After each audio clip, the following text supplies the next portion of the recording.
अल्हम्दुलिल्लाह वकफ़ा वसलामुन अला इबादिहिल्लज़ीना इस्तफ़ा अम्मा बअद फ़अऊज़ु बिल्लाहि मिनश्शैतानिर रजीम बिस्मिल्लाहिर रहमानिर रहीम ख़ुज़ मिन अम्वालिहिम सदक़तन तुतह्हिरुहुम व तुज़क्कीहिम बिहा वसल्लि अलैहिम इन्न सलातक सकनुल लहुम वल्लाहु समीउन अलीम। वक़ाल तआला फ़ी मक़ामिन आख़र वल्मुअमिनून वल्मुअमिनातु बअज़ुहुम औलियाउ बअज़ यअमुरून बिलमअरूफ़ि व यनहौन अनिल मुनकर वयुक़ीमून अस्सलात वयुअतून अज़्ज़कात सदक़ल्लाहुल अज़ीम। मुअज़्ज़ज़ सामईन किराम, अज़ीज़ान मुहतरम, गुज़श्ता हफ़्ते ज़कात के ताल्लुक़ से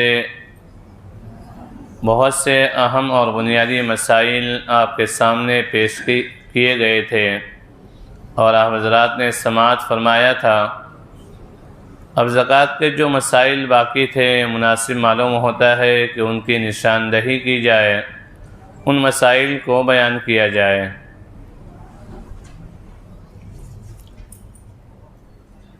रमज़ानुल मुबारक में नफ़ल का सवाब फ़र्ज़ के बराबर और फ़र्ज़ का सवाब 70 फ़र्ज़ों के बराबर होता है। इसलिए हमारे दियार में और हमारे इलाक़ों में ज़कात देने का मामूल भी रमज़ान में लोगों ने बनाया है, इस उम्मीद पर और अल्लाह की इस रहमत को मद्देनज़र रखते हुए कि अल्लाह ताला इस महीने में ज़कात देने से हमारे सवाब में इजाफ़ा कर देगा और 70 फ़र्ज़ों के बराबर अल्लाह ताला हमें सवाब देंगे। लेकिन अगर कोई आदमी ऐसा है कि उस पर ज़कात, उसे माल हासिल हुआ रमज़ान से 2 महीने कबल, 2 महीने पहले वो साहिब माल बन गया और उसकी ज़कात दे रहा है आइंदा साल, यानी ये रमज़ान गुज़र गया, इससे 2 महीने पहले वो साहिब माल बना और अब उसकी ज़कात दे रहा है आइंदा साल रमज़ान में, तो 2 महीने ताख़ीर से ज़कात दे रहा है, तो ताख़ीर से ज़कात देने का गुनाह उस पर होगा। अलबत्ता इस आदमी को शरीयत ने ये इजाज़त दे रखी है कि 2 महीने पहले उस माल में से ज़कात को अलहदा कर ले और फिर ज़कात रमज़ान मुबारक में दे। दूसरा एक मसला ये भी जानना चाहिए कि ज़कात जो है रमज़ान में पूरी दे दी जाए या उस ज़कात के माल में से कुछ रकम बचा के रखी जा सकती है ताकि आइंदा किसी मुस्तहिकीन को ज़रूरतमंदों को दी जा सके। तो इसकी इजाज़त है कि उसमें से कुछ रकम बचा के रख दी जाए और आइंदा किसी ज़रूरत और मुस्तहिकीन को दे दिया जाए। लेकिन शर्त यह है कि ज़कात की रकम अलहदा कर दी गई हो, हिसाब लगा के कैलकुलेशन करके ज़कात की रकम क्या कर दी गई हो, अलहदा रख दी गई हो, ये शर्त है। इसी तरीके से एक मसला ये भी है कि अगर किसी आदमी ने रमज़ान में ज़कात दे दी, अब बकरीद के बाद या बकरीद के मौके पर कोई आदमी आया, बेचारा बहुत ही मुस्तहिक था, ज़रूरतमंद था और इस आदमी के पास लिल्लाह की रकम नहीं थी। इसने दिल में नियत की कि रब अकरम, अभी रमज़ान को जो 10 महीने बाकी हैं, रमज़ान में मैं जो ज़कात निकालने वाला हूँ, उस ज़कात के रकम में से मैं इसको जो रकम दे रहा हूँ वो उस ज़कात में से ही दे रहा हूँ, जिसे कहते हैं पेशगी ज़कात की अदायगी। तो पेशगी ज़कात की अदायगी भी कर सकते हैं।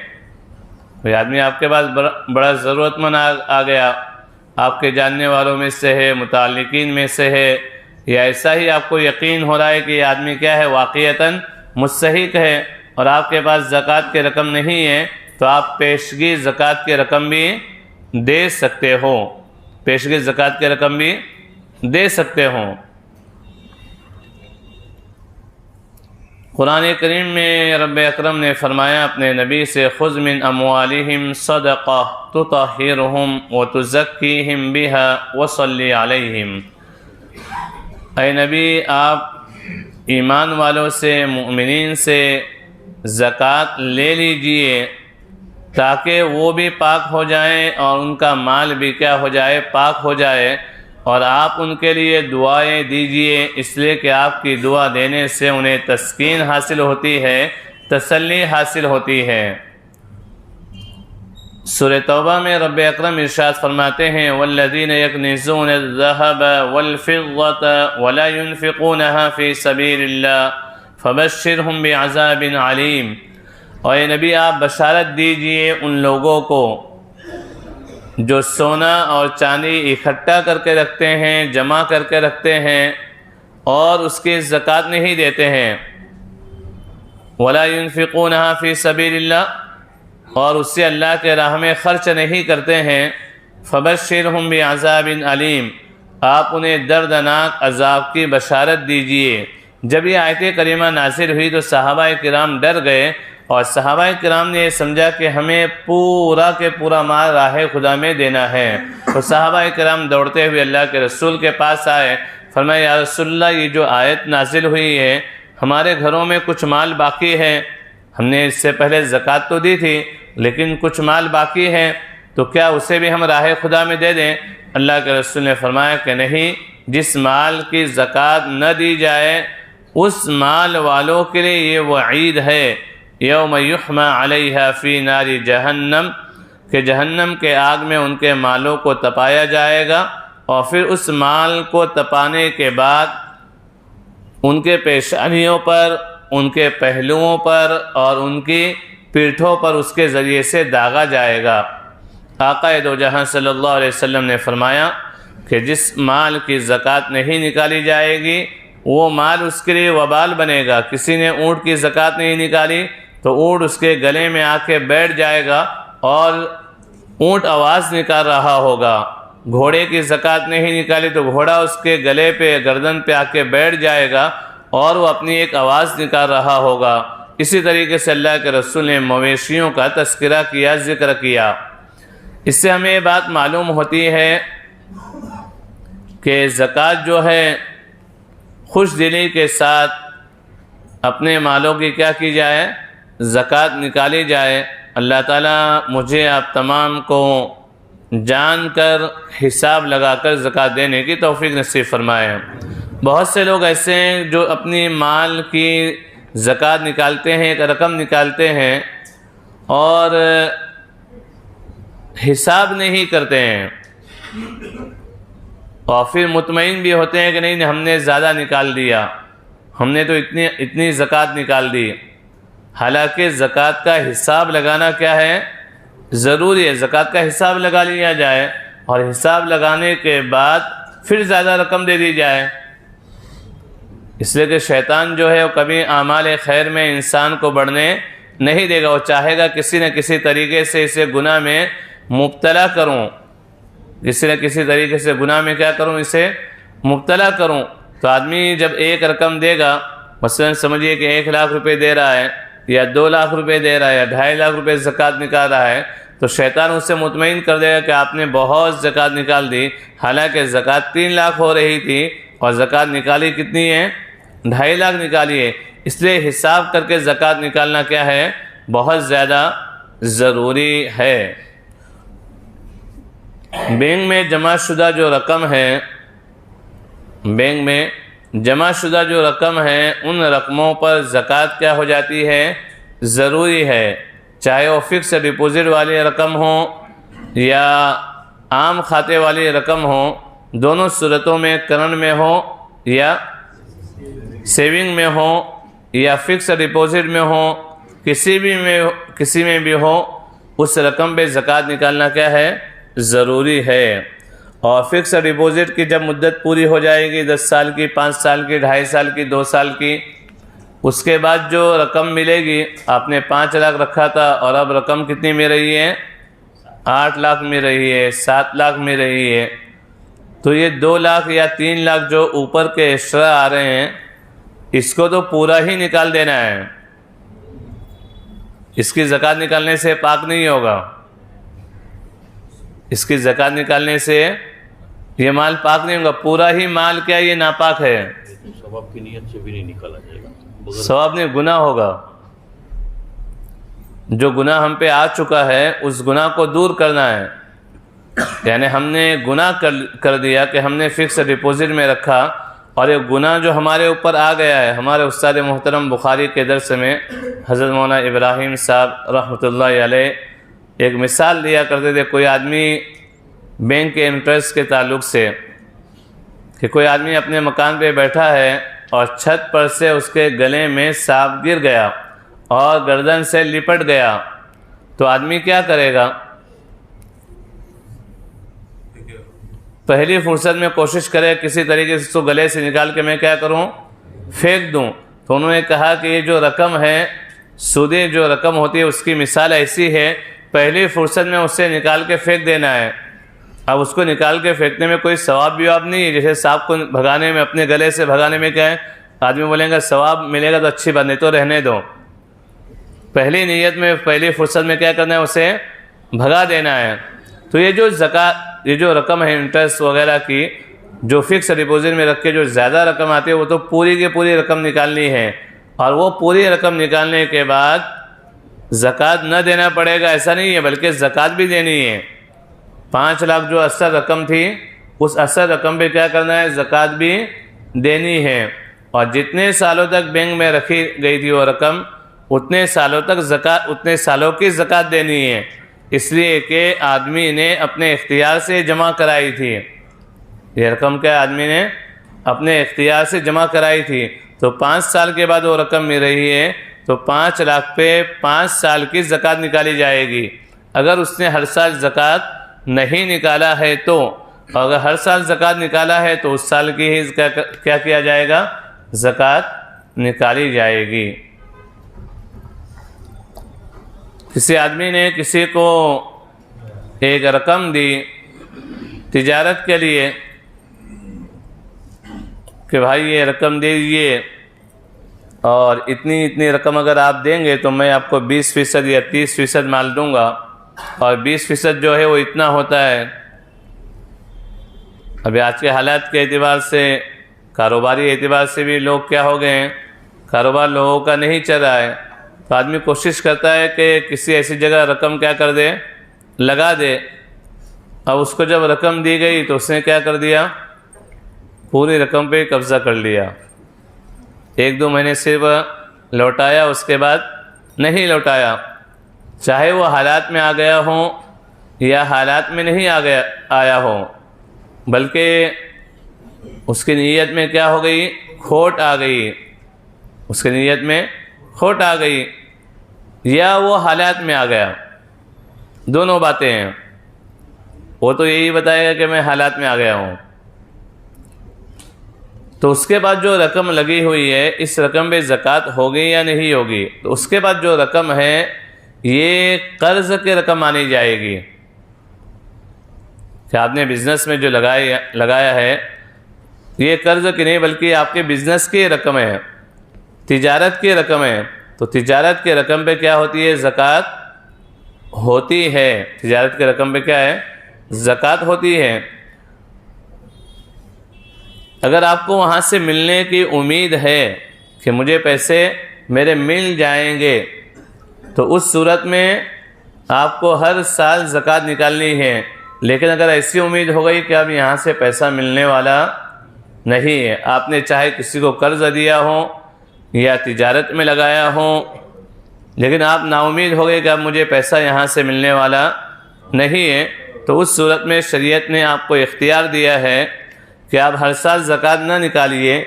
जब वो पैसे मिल जाएंगे तो गुज़श्ता सालों की क्या करना है, ज़कात निकालनी है। इसी कर्ज़ के किस्म में बीवी का महर भी आता है। इसी कर्ज़ के किस्म में बीवी का महर भी आता है। तो बीवी का जो महर है, शोहर ने 5 लाख रुपए तय किए थे कि मैं 5 लाख रुपए मेहर दूंगा। अब उसने लिखा दिया दूंगा। अब निकाह के बाद बेचारी थोड़ी बोलने वाली कि पहले मेहर दो, कि पहले मेहर दो फिर नहीं तो फिर मसला है। ऐसा तो होता नहीं है। लिखाने वाले को भी पता है कि बाद में ही देना है, और जो लिखा जी हाँ जब आएंगे जब देंगे। बहुत से इलाकों में, बहुत से ख़ानदानों में बात होती है कि 5 लाख मेहर लिखाते हैं। हम भी एक दफ़ा निकाह पढ़ा रहे थे, एक साहब ने 5 लाख रुपए मेहर लिखाई। काफ़ी साल पहले की बात है, 5-6 साल पहले की। हमने उनसे कहा कि 5 लाख आपने दे दिया है? तो मुफ्ती साहब अल्हम्दुलिल्लाह 1 महीने पहले दे दिया हूँ। माशाअल्लाह। ऐसे भी ईमानदार लोग हैं, ऐसे भी ईमानदार लोग हैं। और एक साहब का निकाह पढ़ा रहे थे, उनके इसमें 3 लाख रुपए लिखी हुई थी। तो उनसे पूछा कि 3 लाख रुपए दे दिए? नहीं, 3 लाख रुपए दिए नहीं। तो जिनकी बेटी थी उनसे मैंने पूछा कि 3 लाख कब देंगे? उसे लिखा दिए, अभी क्या, जब देना है जब देंगे। तो लिखाया इस वजह से जाता है ताकि बीवी को छोड़े ना, हमारी बेटी को है छोड़े ना। इसलिए कुछ इलाकों में इसका रिवाज होता है कि बड़ी बड़ी रकमें लिखाते हैं, 10 लाख रुपये, 15 लाख रुपये। अब वो इसलिए लिखाते हैं कि अगर छोड़ेगा तो इसको 15 लाख देना पड़ेगा। तो उसके डर के वजह से वो आदमी क्या करेगा, हमारी बेटी को सही तरीके से रखेगा। तो बहरकैफ ये माल जो है, मेहर का जो माल है, इसके ताल्लुक़ से उलमा ने मसला लिखा है कि ये भी शोहर पे कर्ज़ है, लेकिन इसको उलमाए किराम ने दूसरे कर्ज़ में शुमार करते हुए मसला लिखा है कि जब बीवी को माल मिल जाएगा तब उस पर ज़कात होगी। गुज़श्ता सालों की ज़कात उस पर नहीं होगी। जब से मिलेगा तब से मिलेगा, इसलिए कि बीवी ने उसको दिया नहीं है, उसने अपने जानिब से देने का क्या किया है, वादा किया है। तो ये जो माल है ये जब मिलेगा जब से कर्ज़ होगा। मसलन किसी ने मुझसे कहा कि मुफ्ती साहब मैं आपको 5 लाख रुपए दूंगा, और बात हो के 15 साल हो गए, 15 साल हो गए, 20 साल हो गए, आपको 5 लाख दूंगा। तो इस पर मुझ पर ज़कात लाजिम हो जाए ऐसा नहीं है। वो जब मिलेंगे उसमें जब उस वक्त क्या होगी, ज़कात होगी। इसलिए कि ये उस पर माल अब तक मेरे पास आया नहीं है, मेरा कब्ज़ा ही नहीं हुआ था उससे माल पे कभी भी, इस वजह से उस पर ज़कात लाजिम नहीं होगी। तो बहरकैफ इस ज़कात के ताल्लुक़ से एक मसला था। गुज़श्ता हफ्ते किसी ने सवाल किया था कि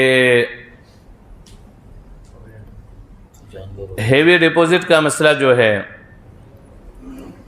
हेवी डिपॉज़िट के ताल्लुक़ से अभी नमाज से पहले भी हमने 2 मुफ्तियों से बात की। गुज़श्ता भी हमने कहा था कि हेवी डिपॉज़िट का मामला ही अक़द फासिद है, ये जायज़ ही नहीं है, ये सूदी मामला है।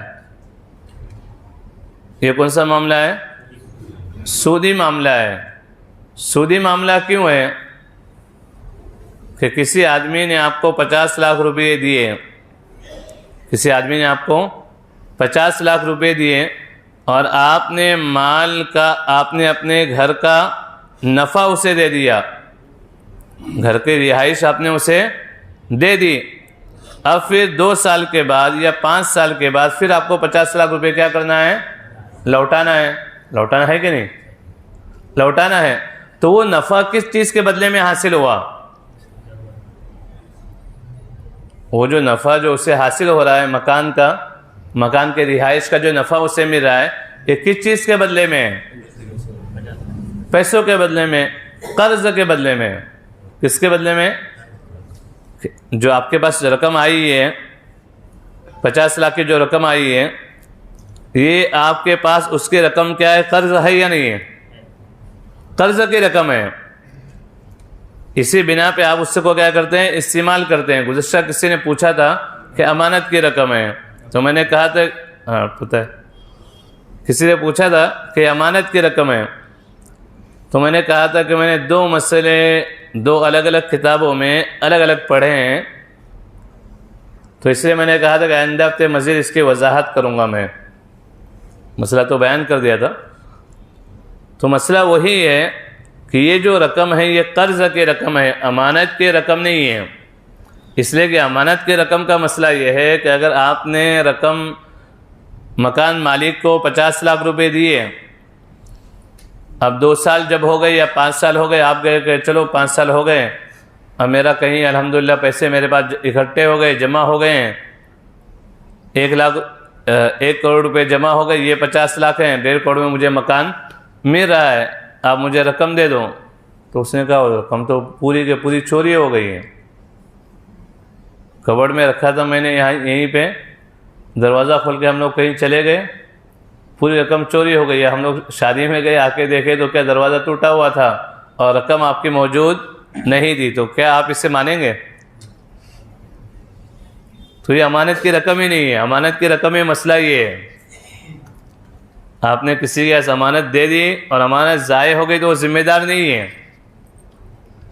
तो ये अमानत किसी तरीके से नहीं है। ये जो मसला है ये अमानत किसी तरीके से नहीं, बल्कि क्या है? कर्ज़ है। ये क्या है?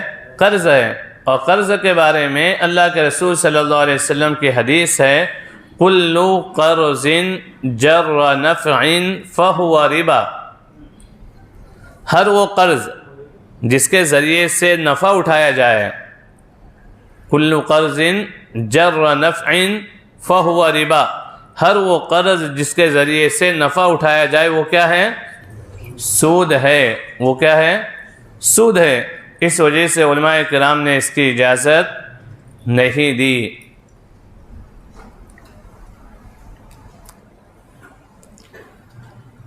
दूसरा मसला एक पूछा गया था गुज़श्ता साइमा के ताल्लुक़ से, जानवरों के ताल्लुक़ से। ये किताब मैंने इसलिए लाई है, उसी मसले के ताल्लुक़ से। बड़ा पेचीदा मसला है ये मसले कौन से हैं? ऊँट की ज़कात और भैंस की ज़कात, बकरों की ज़कात तो आसान है, बकरों पे जो निकालना है वो आसान है, लेकिन ऊँट बीट पे बड़ा मुश्किल मसला है। तो मुनासिब ये है कि आपने सवाल किया था रईस भाई ने, तो जिनका मसला है उनसे पूछो, किसी मुफ्ती के पास जाएं और जाके पूरी डिटेल उनके पास पेश कर दे। अभी मैं आपके सामने थोड़ी सी इसकी मिसाल दूं, क्योंकि मेरे ख्याल से आपका भी वक्त ज़ाया होगा। जी, बकरों से निकाल दें।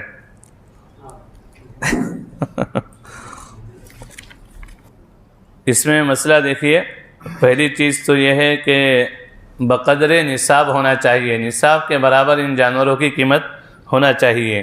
दूसरी चीज़ ये कि साल उन पर पूरा होना चाहिए। तीसरी शर्त है कि वो जानवर चरने वाले होना चाहिए।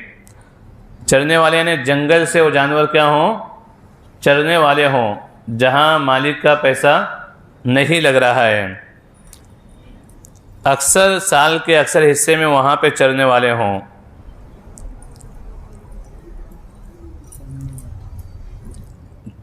चौथी शर्त यह है कि वो आमिला न हो, यानी उन जानवरों को इसलिए पाला न गया हो कि उनसे खेती बाड़ी की जा रही है या पानी वगैरह सींचा जा रहा है। देहातों वगैरह में आपने देखा होगा कि जानवरों के ज़रिए से क्या करते हैं? पानी सींचते हैं। आम मतलब लोगों ने देखा होगा। हाँ, तो इसलिए जानवर न हो। और पांचवी शर्त है कि वो जानवर जंगली जानवर न हो। जंगली जानवर यानी ऊँट, घोड़े, भैंस, गाय, भेड़, दुम्बा, बकरी, बकरा, ये पालतू जानवर हैं। इनके अलावा जो जानवर है वो जानवर क्या होते हैं? जंगली जानवरों में शुमार होते हैं। ये जो जानवर, इन्हें अल्लाह ताला ने कुरान में अनआम कहा है। सूरह अनाम जो है ना, अल्लाह ताला ने इसी का तज़किरा किया है। बहरकैफ ऊँट का जो निसाब है, इससे आप सिर्फ सुन लीजिए, समझ में आए अच्छी बात, नहीं समझ में आए और अच्छी बात। एक था, अगर किसी आदमी के पास ऊँट जो है 1 से 4 तक है तो उस पर कुछ भी नहीं है। 5 से 9 तक है तो 1 साल का बकरा या बकरी 1 साल की है। 10 से 14 तक हो तो 1 साल का बकरा और 2 बकरियां हैं। 15 से 19 तक हो तो 1 साल का बकरा और 3 बकरियां हैं। 20 से 24 तक हों तो 1 साला बकरा और 1 बकरी, 1 साला बकरा और 1 बकरी या 4 बकरियां। 25 से 53 तक हों तो 1 साला 1 ऊँटनी और 36 से 45 तक हों तो 2 साला ऊँटनी हैं। और 46 से 60 तक अगर हों तो 3 साला ऊँटनी देना है। 61 से 75 तक 75 तक अगर हैं तो 4 साला ऊँटनी देना है। 76 से अगर 90 तक हैं तो 2 साला 2 ऊँटनियाँ देना है। और 91 से अगर 120 तक हैं तो 3 साला 2 ऊँटनियाँ देना है। ये ऊँट का निसाब है। अब इसमें और भी शराइत हैं, जो पहले शराइत पढ़ी गई, इसके अलावा भी और शराइत लिखी गई हैं कि ऊँट का निसाब 5 से क्यों शुरू होता है, 5 से पहले क्यों नहीं है। गाय और भैंस की ज़कात। गाय और भैंस दोनों एक ही किस्म के हैं। इनमें 1 से 29 तक, 1 से लेके 29 तक कुछ भी नहीं है। और 30 से लेके 39 तक यानी 39 तक 1 साला 1 बछड़ा, 1 साला 1 बछड़ा देना है। और 40 से 59 तक 2 साला 1 बछड़ा देना है, या 1 बछड़ा दे या नर या मादा। 60 से 69 तक 2 साला 1 बछड़ा दे। ये तमाम के तमाम चीज़ें जो गाय वगैरह की हैं या भैंसों की हैं, ये उस वक्त हैं जबकि ये सिर्फ पालने के लिए हों। आजकल जो यानी तबेले वगैरह होते हैं उनके मसाइल अलग हैं, वरना आप किसी तबेले वाले को जाके ये मसाइल बयान करके इतना आपको देना है, वो सब के सब माले तिजारत में हैं। ये तबेले वगैरह जो हैं सब के सब क्या हैं, माले तिजारत में। तो इस पर ज़कात माले तिजारत के एतबार से होगी। दूसरी बात, तबेले की जो भैंसें हैं उन पर ज़कात ही नहीं है। तबेले की जो भैंसें हैं उन पर ज़कात ही नहीं होती है। उनका जो दूध हासिल होगा, उसका जो मुनाफे होगा, उस पर ज़कात हासिल होगी। जिस तरीके से मशीन, फैक्ट्री की मशीनों पर ज़कात नहीं है, उसी तरीके से इन पर भी ज़कात नहीं है। अब फिर आदमी इतने सारे ऊँट और इतने सारी भैंस रख के फिर क्या करेगा, दूध ही बेचेगा और क्या करेगा। लेकिन बहर कर गोट फार्मिंग में भी ऐसी होगा ना, बकरी वगैरह। हाँ, बकरियों वगैरह में भी यही मसला है। 1 से लेके 39 तक कुछ भी नहीं है बकरे वगैरह पर। 40 से लेके 120 तक 1 बकरी है।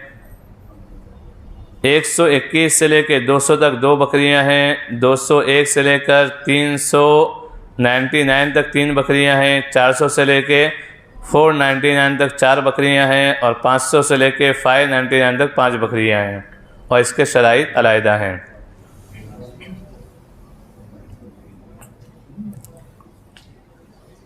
मैंने ये जो मसला भी बयान किया ना कि आपके भैंस वगैरह अगर कोई आदमी जो पाल रहा है, जो इस ज़माने में पाली जाती हैं, उनका मकसद क्या होता है, दूध फ़रोख्त करना।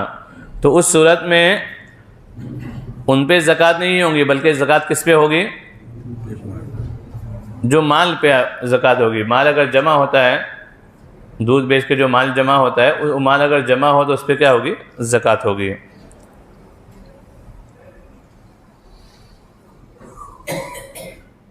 जो जानवर तिजारत के लिए हों उन पर तिजारत की ज़कात फ़र्ज़ होगी। देखिए मसला लिखा हुआ है फतवा हिंदिया के हवाले से कि जो जानवर तिजारत के लिए हों उन पर तिजारत की ज़कात फ़र्ज़ होगी। साइमा जानवरों की ज़कात नहीं होगी। इस्तेमाली जानवरों पे ज़कात नहीं है। जैसे इस्तेमाली गाड़ियों पे ज़कात नहीं है। कोई आदमी घोड़ा इस्तेमाल के लिए रखा है, किसी आदमी का जगह है, शौकीन है, घोड़ा उसने लिया है। घोड़े भी महंगे होते हैं। अब उसने घोड़ा लिया है, काफ़ी महंगा घोड़ा है, लेकिन उसका क्या एक शौक़ है घोड़े पे बैठने का, घोड़ा सीखने, घोड़ सवारी का उसका शौक़ है। तो उस सूरत पे उस पर ज़कात नहीं होगी।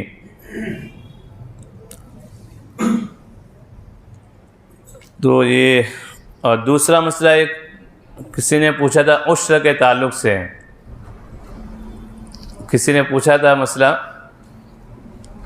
उश्र का, एक मसला पूछे थे कि उश्र किस पे है। बता रहे उशरा का मसला है, पूछे थे,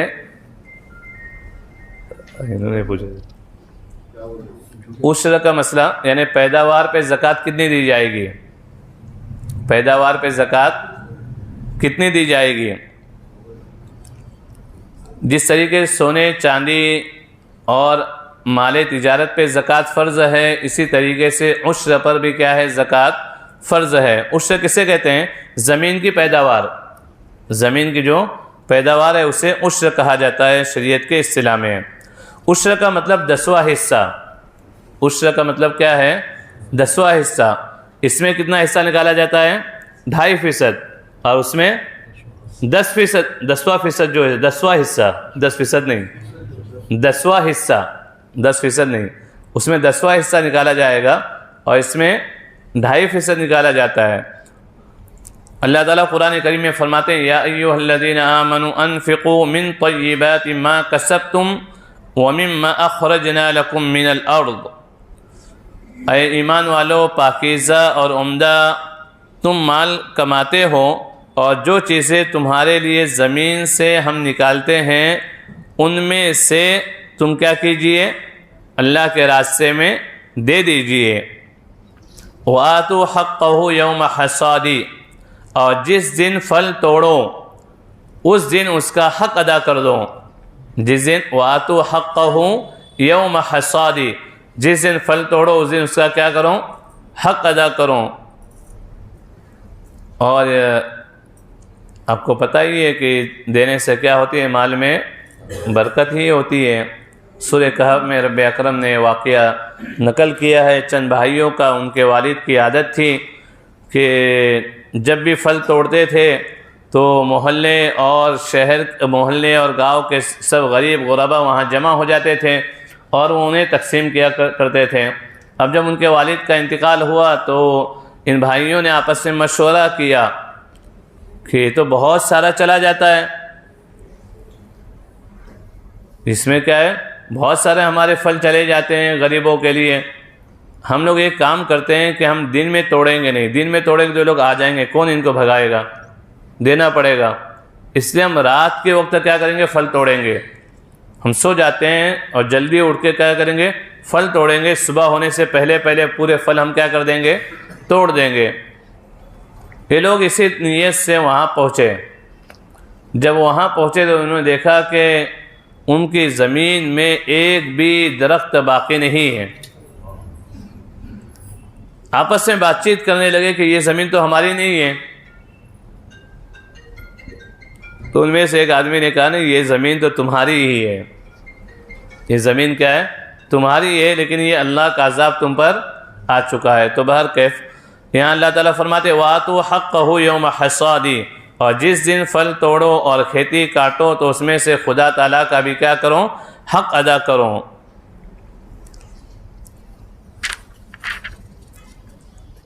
अब ये मसला है कि उशरी ज़मीन किसे कहा जाता है, तो बहर कैफ इसकी भी यहाँ पे ज़रूरत नहीं है। बहर कैफ मसला ये है कि हमारे खेती से, चाहे वो गल्ले की शक्ल में हो या फलों के शक्ल में हो, जो भी माल निकलता है उसमें से क्या करना है, 10वां हिस्सा राह खुदा में देना है। और किसी आदमी के खेत में साल में 2 दफ़ा होता है, साल में क्या है, बहुत सारे खेत ऐसे होते हैं कि 2 दफ़ा उसमें गल्ला होता है, तो दोनों मर्तबा देना क्या है, ज़रूरी है जब भी फसल काटी जाए। कुछ खेत ऐसे होते हैं जो सब्ज़ी तरकारियों के होते हैं कि हर महीने क्या होती है, सब्ज़ी वगैरह क्या हो जाती है, उसमें तैयार हो जाती है, 2 महीने पे तैयार हो जाती है। तो जब भी 2-2 महीने पे तैयार हो तो साल में 6 दफ़ा क्या करना है, उस पर 10वां हिस्सा क्या करना है, निकालना है। उश्र के वाजिब होने की शराइत, ये अहम चीज़ है। मुसलमान होना, ज़मीन की पैदावार का हासिल होना। अगर किसी वजह से ज़मीन की पैदावार हासिल नहीं हुई, ज़ाय हो गई या किसी वजह से उसका नुकसान हो गया, तो फिर उस पर उश्र देने की ज़रूरत नहीं है। ज़मीन की पैदावार का हासिल होना क्या है, ज़रूरी है। और पैदावार भी ऐसी हो कि जिससे लगाया गया हो, जिसपे मेहनत की गई हो। अगर खुदरो घास है, जंगल पड़ा हुआ है, खेत पड़ा हुआ है, घास खुद ब खुद क्या हो गई, उसमें उग गई। अब घास भी बिकती है, और जब घास उग गई, घास को बेचे काटने के लिए, जब काटे तो उस पर उश्र वगैरह उस पर 10वां हिस्सा देना नहीं पड़ेगा, इसलिए खुदरो है। इससे पहले ज़कात के मसले में आपने पढ़े थे कि नाबालिग और मजदून पे ज़कात नहीं है। कोई अगर नाबालिग है, बाप ने बहुत सारी प्रॉपर्टी छोड़ी, बहुत सा माल छोड़ा, उसके हिस्से में बहुत सा माल है, लेकिन वो बच्चा क्या है, बेचारा नाबालिग है, तो उस पर ज़कात लाजिम नहीं है। या वो बच्चा क्या है, मजनून है, पागल है, तो पागल पर भी ज़कात लाजिम नहीं है, लेकिन उश्र लाजिम है। नाबालिग पर भी और पागल पर भी क्या है, उश्र लाजिम है। कोई आदमी मकरूज़ है, ज़कात में आपने मसला सुना था, फिर से सुन लीजिए ज़कात का मसला भी, कि अगर कोई आदमी है जिसके पास सोना चांदी, माले तिजारत और कैश, ये 4 चीज़ें जो उसके पास हैं, जिनको सबको मिलाकर कुल रकम बन रही है 5 लाख की। अब वो आदमी किसी मुसीबत में, ज़रूरत में आ गया था, उसने सामने वाले से 6 लाख रुपए कर्ज़ ले लिया है। 5 लाख की मालियत है उसके पास, उसने कर्ज़ कितना ले लिया है, 6 लाख रुपये लिया है। तो अब इस आदमी पर ज़कात नहीं होगी। किसी आदमी के पास 5 लाख की चारों चीज़ें हैं, उसने 2 लाख रुपये कर्ज़ ले लिया है या 1 लाख रुपये कर्ज़ लिया है, तो 2 लाख रुपये अलग किए जाएंगे और 3 लाख पे क्या हो जाएगी, ज़कात होगी। 2 लाख अलग करेंगे और 3 लाख पे क्या हो जाएगी, ज़कात लाजिम होगी। लेकिन उश्र ज़मीन की पैदावार में मसला ऐसा नहीं है। अगर वो आदमी मकरूज़ है, फिर भी उसे क्या करना है, उश्र निकालना है। अगर समझो उसने बटाई पे दिया हुआ है, और बटाई पे जिसे दिया है वो आदमी गैर मुस्लिम है, वो आदमी कौन है, गैर मुस्लिम है, उसके लिए शरीयत के अहकामात तो लागू नहीं है, तो अपने हिस्से में जो माल आ जाए, अपने हिस्से में जो माल आ जाए, उस माल में से 10वां हिस्सा निकालना है। और अगर वो मुस्लिम है, जिसे बटाई पे दिया गया है, वो आदमी क्या है, मुस्लिम है, तो उसने जो अपना हिस्सा ले लिया वो, और हमारे हिस्से में जो आ गया तो हम हमारे हिस्से में से निकालें। और बेहतर और अफजल तरीका यह है कि उससे कहा जाए कि ज़मीन की पैदावार में उश्र है, हम इकट्ठा क्या करते हैं, इससे निकाल देते हैं, फिर बाद में हिस्से करेंगे, तो इंशाल्लाह हिस्सों में भी उसकी वजह से क्या हो जाएगी, अल्लाह की बरकत आएगी। तो ये उश्र के ताल्लुक़ से चंद चीज़ें थी।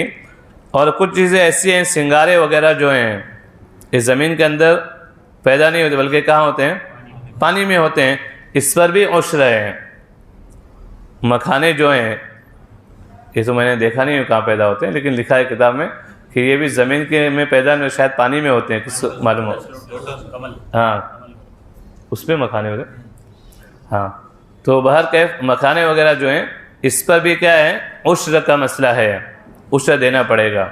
शहद जो है, इस पर भी उश्र है। किसी ने शहद की खेती की, बोले ज़मीन में थोड़ी है, ये तो ऊपर ऊपर है, तो शहद पर भी क्या है, उश्र लाजिम है।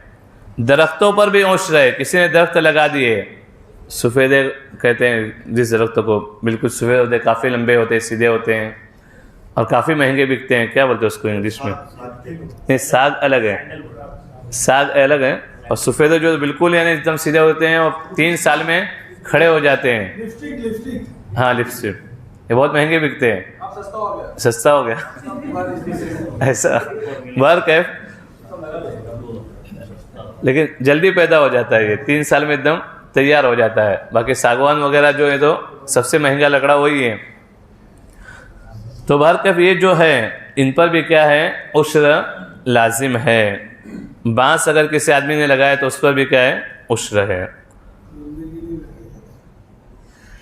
ये सब चीज़ें उश्र के ताल्लुक से थी जो मैंने आपके सामने पेश की। लेकिन अगर किसी आदमी का मकान है, मकान के बाहर जगह है, जैसे गाँव में आमतन होता है कि बाहर जगह होती ही है, इल्ला माशाल्लाह कुछ मकानात हों जहाँ जगह ना हो, और आज के ज़माने में जगह नहीं होती है, वहाँ पर भी हवर प्लॉटिंग कर करके बांटा जाता है। पहले जो मकानात थे, यानी आज से 15-20 साल पहले, 20-25 साल पहले जिन्होंने बनाए, तो बाहर आंगन होता है, उसमें काफ़ी जगह होती है, कई कई दरख्त होते हैं, तो वर्क है। अगर किसी के ऐसा आंगन है और उसमें अगर उसने लगाया है तो उस पर उश्र वगैरह नहीं है। इस ज़कात के ताल्लुक़ से और उश्र के ताल्लुक़ से कुछ मसाइल थे जो मैंने आपके सामने पेश किए। अगर किसी को ज़कात के ताल्लुक़ से कुछ मसला पूछना है तो दरियाफ़्त करें। जी, अगर इसके पास 7 तोले पे ज़कात है, 7 के ऊपर है, अगर 10 तोला है तो उसके ऊपर 10 तोले की निकलेगी या 3 तोले की? ये मसला भी बहुत से लोग हमेशा अहमदन बयान भी करते हैं। ज़कात है जी, मखरूज़ को ज़कात जिस वलगारिमीन गुज़श्ता मैंने 8 मसाइल इन्नमस्सदक़ातु लिलफ़ुक़रा वलमसाकीन वलआमिलीन अलैहा वलमुअल्लफ़ति क़ुलूबुहुम वफ़िर रिक़ाब वलगारिमीन। प्राइवेट फंड पे ज़कात है जब आपको आपके हाथ में मिल जाए। इसमें जो रकम होता है, एक तो कंपनी जो खुद काटती है जो लाजमी है, उस पर आप पे ज़कात नहीं है। मसलन आपकी जो सैलरी है 20,000 है, 20,000 में से कंपनी जो है आपको 19,500 दे रही है, 500 रुपये क्या कर रही है कंपनी, काट रही है, जबरन काट रही है आपसे, तो इस पर ज़कात नहीं है। ये जब आपको मिलेगी उस वक्त ज़कात है। जब रिटायरमेंट होगा या जब कंपनी से रिज़ाइन देंगे उस वक्त जब मिलेगी उस वक्त उस पर क्या होगी, ज़कात होगी। अभी उस पर ज़कात नहीं है।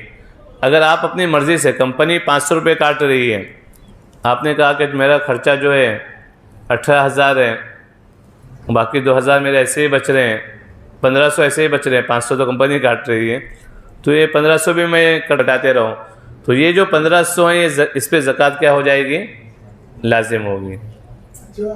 और एक मिनट, इसके ताल्लुक़ से ये और एक मसला कि इस पर जो जब आप कंपनी छोड़ेंगे, रिटायरमेंट लेंगे, तो उस वक्त जो अलहदा रकम मिलेगी उस अलहदा रकम पर भी ज़कात उसी वक्त होगी जबकि वो आपके हाथ में आ जाए, और उसी साल की होगी, गुज़श्ता सालों की उस पर ज़कात नहीं होगी। अगर हाँ जैसे पता है एफडी पे इंटरेस्ट आता है तो वो निकाल देना पहले, वैसे इस पे भी इंटरेस्ट लग के आता है। जो प्रोविडेंट फंड का पैसा आता है वो इंटरेस्ट के साथ आता है, 9% आता है, 11% कहाँ पे ना। यानी इसको यही कहा जाता है ना कि आपने के 500 रुपये जमा हो गए, 50,000 आपके जमा हो गए, अब ये आपको मिल रहे हैं, कितने मिल रहे हैं, 70,000 मिल रहे हैं, तो जो ऊपर के मिल रहे हैं उसको आप बोल रहे हैं ना, ऊपर की रकम। हाँ, तो इसको इंटरेस्ट मत बोलिए आप, इसका आप अपने एतबार से इंटरेस्ट बोलते हैं, इसको शरीयत में इंटरेस्ट नहीं कहा जाता है। ये जायज़ है, इसलिए तो जायज़ है, वरना ये जायज़ ही नहीं होगा। ये जो फंड में जो रकम होती है जो कंपनी खुद ब खुद काटती है जबरी तौर पे कि तुमको इतना काटना ही है, सरकारी मुलाजिमीन हो या कंपनी में काम करने वाले हों, तो उसके ऊपर जो दिया जाता है शरीयत में इसे इनाम कहा जाता है, इसे इंटरेस्ट शरीयत में नहीं कहा जाता है। इसलिए ज़कात उस वक्त होगी, मैं कहा ना, मैंने यही मसला बयान किया, उस पर ज़कात जब होगी जबकि वो रकम आपको क्या हो जाएगी, मिल जाएगी। मिलने से पहले उस पर ज़कात नहीं है। मिलने के बाद 1 साल, मिलने के बाद जब रमज़ान आ जाए, रमज़ान में आमदन निकाल रहे हैं, साल हो या साल ना हो, ये भी एक कि कोई आदमी है वो साहिब निसाब है, मैं साहिब निसाब हूँ और मुझे अभी रमज़ान से 1 महीना पहले या 2 महीने पहले किसी जगह से जहाँ मैंने कुछ रकम लगाई थी वहाँ से या किसी तरीके से 2 लाख रुपये और मिल गए, 2 लाख रुपये और मिल गए, और रमज़ान में ज़कात निकालने का मामूल है, तो इन 2 लाख को भी, इन 2 लाख की भी ज़कात क्या की जाएगी, निकाली जाएगी। इंतज़ार नहीं किया जाएगा कि इस पर क्या हो जाए पूरा 1 साल गुजरे, इसलिए कि साहिब निसाब है, साहिब माल है, तो साहिब माल के पास जो कुछ माल आएगा साल के दरमियान उस पर ज़कात हो जाएगी, वरना किसी ताजिर पे ज़कात होगी ही नहीं। दुकानदार जो है माल क्या हो जाता है, बदलता है, अभी माल ख़त्म हो जाता है, अभी 1 महीना पहले उन्होंने माल भराया पूरे दुकान में, तो बोले इस पर तो 1 महीना हो गया, रमज़ान से पहले 1 महीना हुआ, आइंदा साल से पहले वो माल ख़त्म हो गया, तो उस पर कभी भी ज़कात लाजिमी नहीं होगी। इस सूरत में इस पर कभी भी ज़कात ही नहीं होगी, इसलिए कि रमज़ान से 1 महीना पहले माल डाले थे और रमज़ान के 1 महीने का माल क्या हो गया, ख़त्म हो गया, फिर माल डाले, फिर 3 महीने में ख़त्म हो गया, फिर माल लाए, फिर 3 महीने में ख़त्म हो गया, तो साल तो उस पर गुजरता नहीं। इसलिए उलमा ने मसला बयान किया है, ये मसला लिखा है कि साल में जब उसका हिसाब लगाया जाए, जब उसका क्या किया जाए, हिसाब लगाया जाए, उस वक्त क्या कि उस वक्त जितना माल है उस पर क्या होगी, ज़कात लाजिम होगी।